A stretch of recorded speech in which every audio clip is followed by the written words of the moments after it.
beri kekayaan, dia lupa daratan.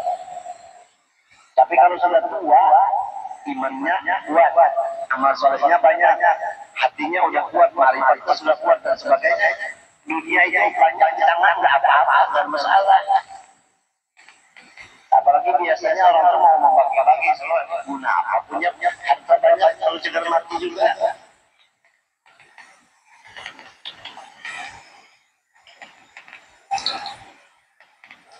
Ya sebentar aja hidup di dunia. Nafas kita yang masuk, apabila tidak keluar lagi, habis.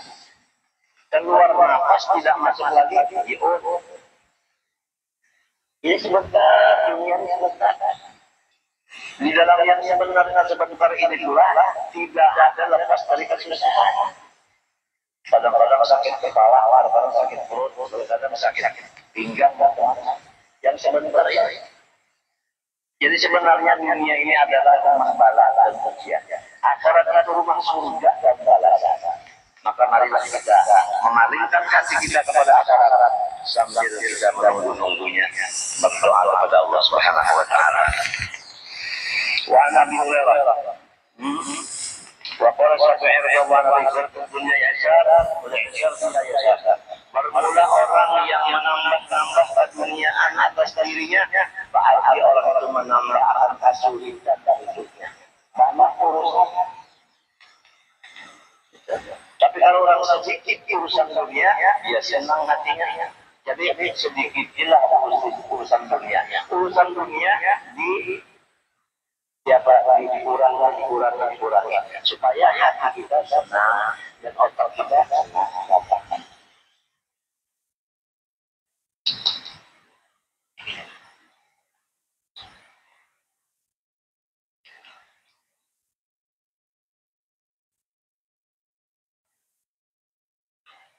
وقال دون القصر إذا جمع إبليس وجنوده لم يفرحوا بشيء إلا فرحهم بثلاثة أشياء ورجل مؤمن قتل مؤمنا ورجل يموت على الكفر ورجل فيه خوف الفقر ujar Hamdun al-Qassar apabila berkumpul iblis dan tentaranya setan tidak gembira mereka itu semuanya dengan sesuatu seperti gembira mereka itu dengan tiga daripada perkara. Ini yang paling menggembirakan iblis dan awal-awalnya. Tiga perkara. Satu, seorang yang membunuh orang lain, baik membunuh dengan pedang maupun membunuh dengan seher maupun membunuh dengan sumber racun maupun membunuh dengan suntikan. Disuntik akhirnya mati. Itu adalah suntikan yang terbatas tersebut. Setahun bisa mati kalau disuntikan itu. Siapa yang membunuh orang beriman dengan apapun cara pembunuhannya itu, maka ini menggembirakan kepada iblis dan kawan-kawannya. Nomor dua, seorang yang mati di dalam kekafiran. Kan mudah ada orang mati kafir. Maksudnya ini ada perempuan. Perempuan ini Nasrani atau bukan Muslim. Kita orang Muslim. Terjadi perkawinan antara Muslim dan Muslim. Akhirnya si suami ikut kepada agama istrinya, karena cantik istrinya. Jadi mati kafir. Ini pun menggembirakan kepada iblis dan teman-temannya. Jadi satu kali beriman tetap beriman. Jangan mau iman hilang gara-gara perbuatan satu ini. Kita harus memilih orang yang berteman bersoleh. Kalau selamat dan bahagia. Nomor terakhir yang paling menggembirakan iblis dan kawan-kawannya yaitu satu hati yang di dalamnya takut kalau tidak dapat rezeki. Ya Allah, coba kita periksa hati kita masing-masing. Apakah ada di hati kita takut kalau aku susah? Kalau ada sifat itu menggembirakan kepada iblis. Kita punya Allah Allah milik kita, dunia dan akhirat miliknya Allah, di tangan Allah. Kalau kita memilih Allah Ta'ala-nya, dunia dan akhirat akan diserahkan.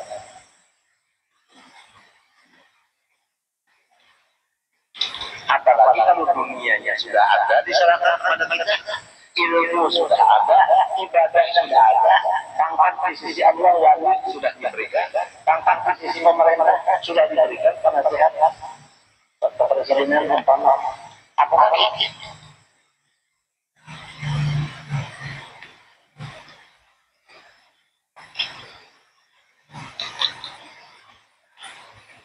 والثاني حفظهم من الاعتقادات الفاسدة والنهي عن التكلم فيها فيما جرى بين الصحابة والحث على التمسك بما في الإحياء كما أنهم كذلك. Nomor 2 daripada yang diwasiatkan orang-orang tua dulu kepada anak cucunya, khususan daripada Sadah Al-Alawiyyin, yaitu menjaga anak cucunya daripada akidah yang penyembahan kepada yang selain dari Allah. Ada yang menyembah matahari, masing-masing itu. Ini dijaga anak cucu jangan sampai akidahnya, tauhidnya ikut membicarakan masalah perselisihan antara sahabat dengan sahabat Rasulullah. Misalnya antara Sayyidina Ali dengan Sayyidina Muawiyah. Apapun yang terjadi antara dua ini perselisihan, anak cucu kita dijaga jangan ikut berbicara masalah itu. Sebab ini nantinya rusak semuanya. Kita wajib ditingkatkan bahwa sahabat itu semuanya baik. Itu aja udah. Jadi dijaga anak cucu dan diri kita jangan sampai ikut membicarakan masalah khilafiyah antara sahabat dan sahabat Rasulullah. Dan memaksa akan anak cucu supaya berpegang dengan nasihat-nasihat yang sudah tercantum dalam kitab Ihya Ulumuddin. Jadi anak cucu itu dibawa ke majelis yang ada di sana dibaca kitab Ihya.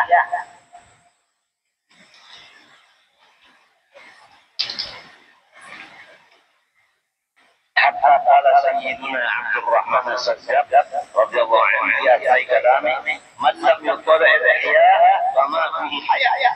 Siapa tidak memutola'ahi kitab Ihya maka dia belum punya sifat pemalu sedikit. Jadi harus kitab Ihya kita miliki, bisa membaca, bisa mengajar, harus. Kalau tidak belum punya sifat pemalu. Maka apabila pemalu belum ada, iman belum ada.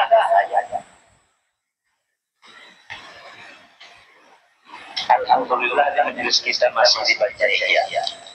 Alhamdulillah.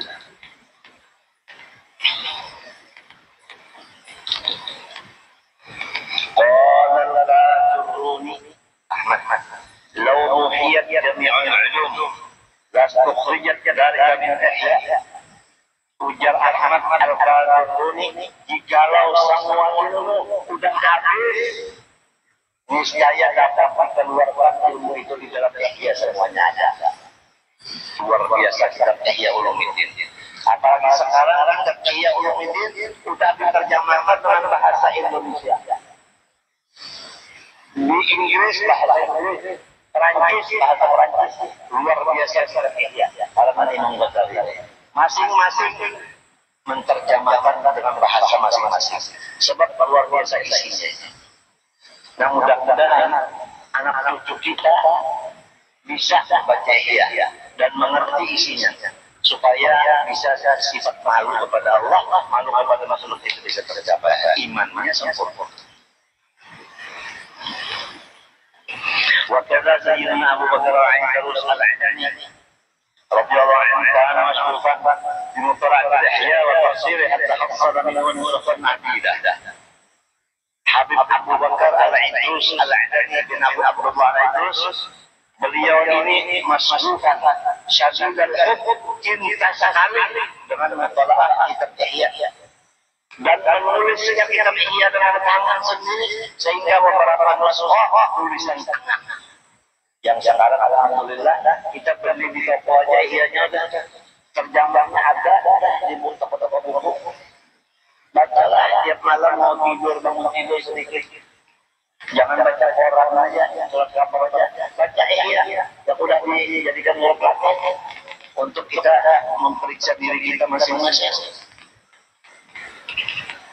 Wa qala qad Ihya yakuna Qur'an, ujar beliau, hampir-hampir Ihya ini menyamai Al-Quran. Luar biasa. Wa kadzalika wa Syekh Abdullah Idrus.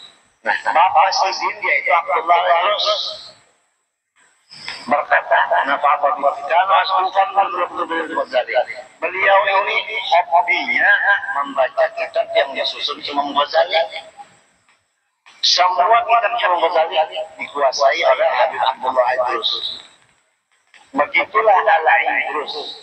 Al-Idrus ini adalah Ghazali sebenarnya. Karena semua Ghazali itu, karangan Ghazali dia miliki.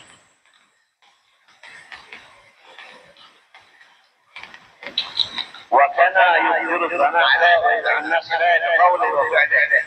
Dan beliau Abdullah Idrus memuji kepada Ihya dan membawa manusia dengan mengamalkan isi Ihya.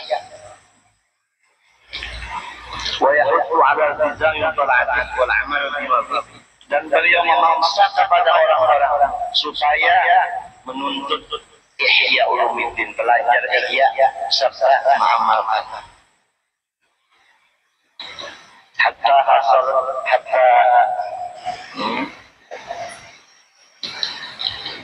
di zaman ini bisa babi Ihya masahun adidah, sehingga di zaman itu banyak tulisan tangan kitab Ihya, karena orang semuanya mengetahui isinya Ihya. Dulu belum ada percetakan, belum ada fotokopi, jadi siapa mau nulis sendiri dengan tangan. Tapi yang sekarang Masya Allah harganya murah, kertasnya bagus, tinggal kemauan masyarakatnya. Apa mau nggak belajar Ihya? Apa mau nggak mengamalkan apa-apa yang dalam Ihya? Di antara yang di dalam Ihya Ulumuddin yaitu diringkaskan dalam kitab Minhajul Aqil. Kalau zaman seperti kita sekarang ini udah umur seperti sekarang kita ini 60, itu perintah dalam Ihya apa? Fa'alaika bi khassati nafsik wa da'il hawa. Urus diri sendiri, jangan lagi bermasyarakat. Begitu. Jadi ulun ampun maaf aja hari ini mau umumkan, ulun jangan dielangi lagi. Masing-masing kita sibuk dengan pekerjaan masing-masing. Kalau ulun dielangi, ulun sibuk obat. Jadi kawan ulun sekarang dokter. Itu aja mau kalau yang lain dari dokter menambah pikiran aja harus para pagi sudah para mati ini apalagi lagi.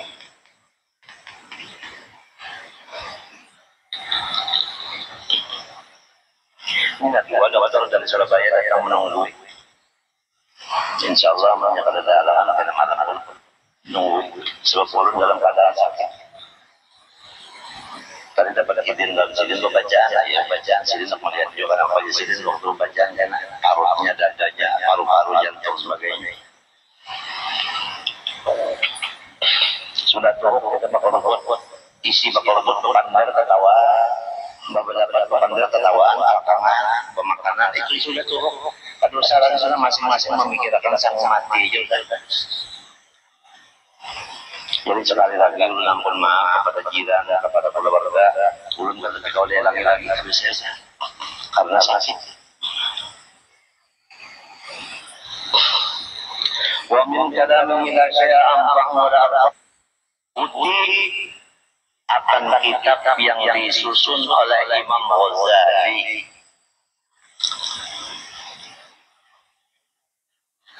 Qala radhiyallahu anhu ashhadu alayya amma man qala kutub al-Ghazali faqad waqa'a ala 'aini al-haqiqah wa tariqah wa syari'ah.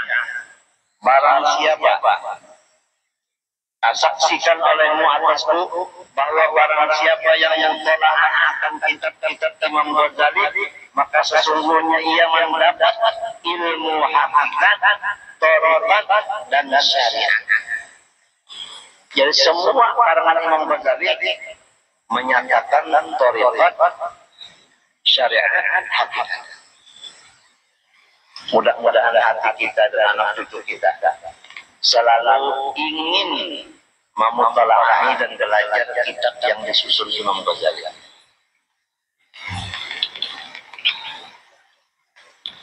ومن أراد أن يرجع إلى رواحي نوامي المعارف وطرقة القوم فعليه بكتب الغزالي. Siapa ingin ia memandang kepada sabab sebenarnya yang timbul daripada cahaya ma'rifat dan tariqat orang-orang saleh, maka hendaklah ia mentalaah kitab Imam Ghazali. Pasti dapat cahaya ma'rifat.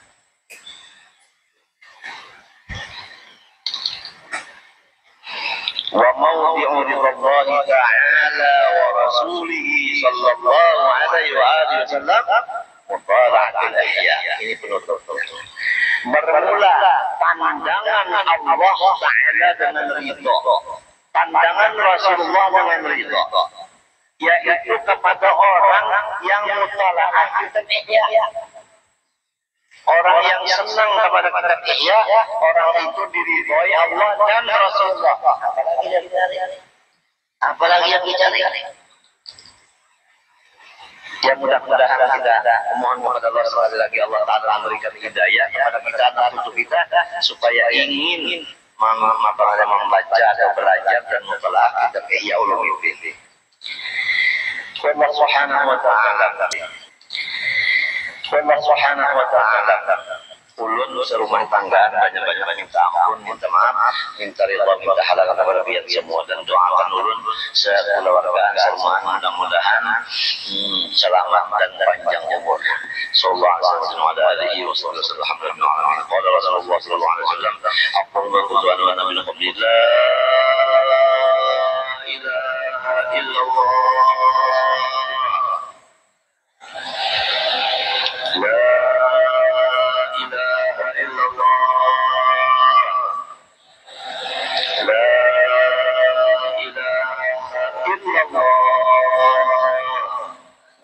سيدنا محمد رسول الله صلى الله عليه وسلم حقنا على أن وعلى نبينا فإن شاء الله آمين. بسم الله الرحمن الرحيم. الحمد لله رب العالمين والصلاة والسلام على سيدنا رسول الله صلى الله عليه وآله وسلم.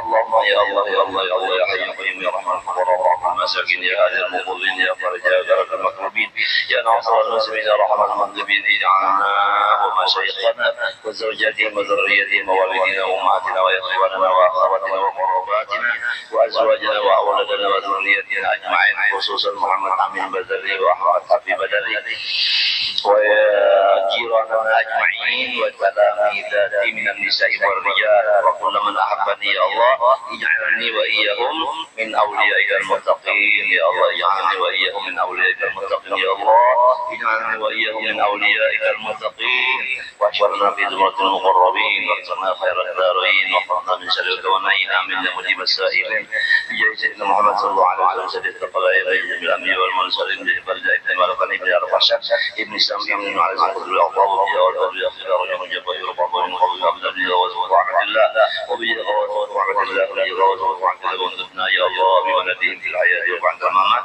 إنك سميع قريب مجيب الدعوات آمين يا رب العالمين. نسألك صحة في التقوى وطول عمر حسن عمل يا كريم يا كريم يا كريم يا كريم. ربنا ظلمنا أنفسنا وإن لم تغفر لنا وترحمنا لنكونن من الخاسرين. ربنا آتنا في الدنيا حسنة وفي الآخرة حسنة وقنا عذاب النار. صلى الله على سيدنا محمد وعلى آله وصحبه وسلم بفضل سبحان ربك رب العزة عما يصفون وسلام الحمد لله رب العالمين. Masya Allah.